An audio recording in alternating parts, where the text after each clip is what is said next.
പരിശുദ്ധമേറിയ നാമം വാഴ്ത്തപ്പെടുമാറാകട്ടെ.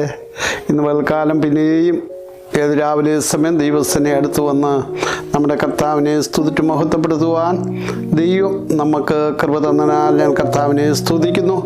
നമ്മുടെ ദൈവം നമ്മളെ അനാഥരായി വിടുന്ന ദൈവമല്ല. നമ്മുടെ അടുത്ത് വന്ന് നമ്മളോട് സംസാരിച്ച് നമ്മുടെ വിഷയങ്ങൾക്ക് മറുപടി തരുന്ന കർത്താവാകിയാൽ ഞാൻ എൻ്റെ കർത്താവിനെ സ്തുതിക്കുന്നു.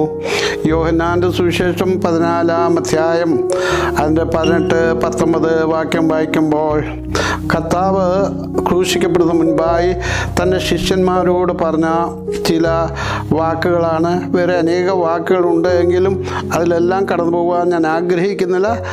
ഈ വാക്യത്തിൽ നിന്ന് ഒരു ചെറിയ സന്ദേശം പറഞ്ഞ് വിരമിപ്പാൻ ആഗ്രഹിക്കുന്നു.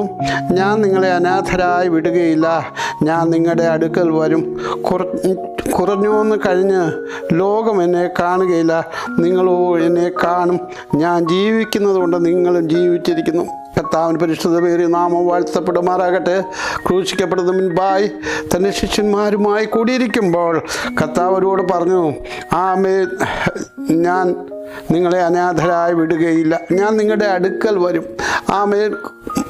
ക്രൂശിക്കപ്പെട്ട് മരിച്ച് അടക്കപ്പെട്ട് ആമേൻ കർത്താവ് 3-ാം നാൾ കഴിഞ്ഞ ശേഷം തൻ്റെ ശിഷ്യന്മാർക്ക് വെളിപ്പെട്ടു. അത് ശിഷ്യന്മാർക്ക് പറഞ്ഞ് മനസ്സിലായിരുന്നില്ല. എന്നാൽ കർത്താവ് പറഞ്ഞതുപോലെ മരിച്ചടക്കപ്പെട്ട് ഉയർത്തെഴുന്നേറ്റു. 3-ാം നാൾ രാവിലെ സമയം മഗ്ദലക്കാരി മറിയയ്ക്ക് താൻ വെളിപ്പെട്ടി. മറിയ പറഞ്ഞു, യേശു ക്രിസ്തു ഉയർത്തെഴുന്നേറ്റിരിക്കുന്നു എന്നാ പറഞ്ഞപ്പോൾ ശിഷ്യന്മാർക്ക് അതൊരു കളിയായി തോന്നി. ആമേൻ. എന്നാൽ കർത്താവ് പറഞ്ഞു, ഞാൻ നിങ്ങളുടെ അടുത്ത് വരും, ലോകക്കാർ, ഈ ലോക മനുഷ്യർ എന്നെ കാണുകയില്ല എന്ന് അവരോട് പറയുവാനിടയായി. അപ്രകാരം കർത്താവ് അവരുടെ അടുക്കൽ വന്നു, അവരോട് സംസാരിച്ചു. 40 ദിവസം കർത്താവ് മരണാനന്തരം തൻ്റെ ശിഷ്യന്മാരോട് ഒരുമിച്ച് അനേക കാര്യങ്ങൾ അവരോട് സംസാരിച്ചു. അവരെ ഉറപ്പിച്ചതായി ദൈവത്തിൻ്റെ വചനത്തിൽ വായിപ്പാൻ കഴിയുന്നുണ്ട്.